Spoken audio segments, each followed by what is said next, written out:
Guys, what is going on? We're back at it again with another Arbitrum ecosystem update.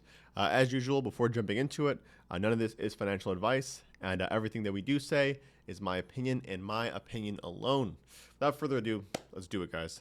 So the first tweet today, I actually jumped ahead here in my tabs, but we'll start off with this one anyway since it's already here. We have a tweet from Zai. Zai says, the unicorns are coming to Zai. Welcome home, crypto unicorns. Let's make Arbitrum gaming fun together. For those of you who don't know, Zai is a layer 3 blockchain built on Arbitrum 1. And essentially it's focused on creating this kind of like gaming creator ecosystem. They've been doing a tremendous job actually thus far, kind of bridging the gap between kind of like gamers as well as games, I should say, that are kind of coming from different blockchains, maybe didn't have the kind of support or didn't have the right infrastructure to kind of build the games that they wanted to, maybe where they were at before. And in this case, they're kind of bringing them over to Zai to kind of fulfill their gaming requirements.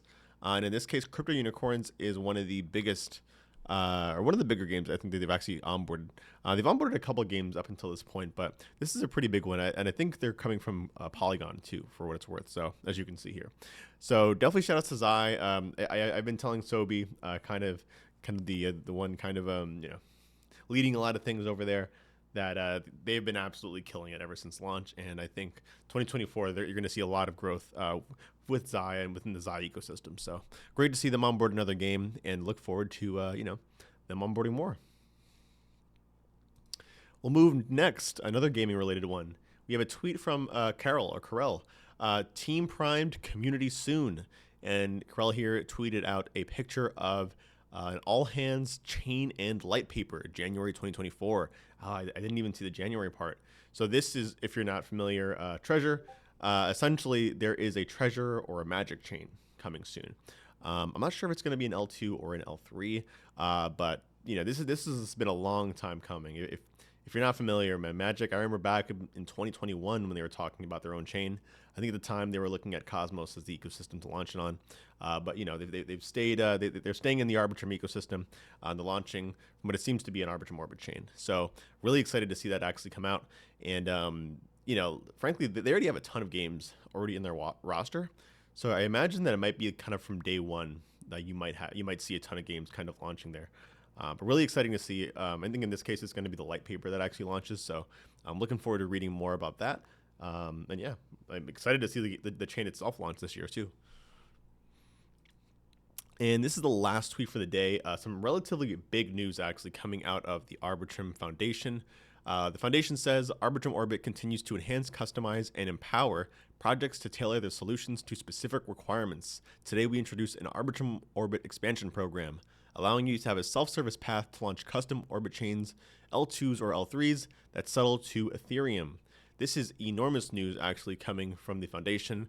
Essentially what this is the allowing people the ability to launch permissionlessly an Arbitrum Orbit chain, whether it's an L2 or an L3, pretty much an Arbitrum stack chain, without talking to anyone, pretty much. I think the only caveat here that's probably mentioned, I think, in more details, and I'll leave this up on the screen so you have a more of a visual look to see what it looks like, is that you need to pay 10% of that sequencer revenue back to the DAO. And in this case, I think the cool part about this is that you can technically launch an Arbitrum Orbit chain on, of course, another Arbitrum chain, or you can launch it on any other Ethereum L2. So if you theoretically wanted, for example, an Arbitrum Orbit chain on top of Optimism, you could do that, as long as 10% of that sequencer revenue is going back to the DAO. So really, really cool development here. It's actually just announced about an hour ago. So I think people are still digesting the news. But I always like to see more customization and more ability for people to leverage the Arbitrum technology, even if the underlying technology isn't necessarily Arbitrum related. I think it's cool to have that permissionless kind of option for those who might want it. But that being said, as usual, guys, just to end it off, if you're interested in kind of crypto related podcasts, show dedicated to showcasing Web3s, Web3 entrepreneurs, and all that interesting stuff, check out the podcast, Beneath the Layers. Your boy is hosting it, and I've spoken to a couple of really, really interesting people. I think about 7 guests already so far, and trying to kind of secure a little bit more here. So show your boys some love. Watch it on YouTube, watch it on Twitter, anywhere you want. These should be available. With that being said, guys, as usual, I hope you have a good one. I'll catch you guys in the next one. Peace out.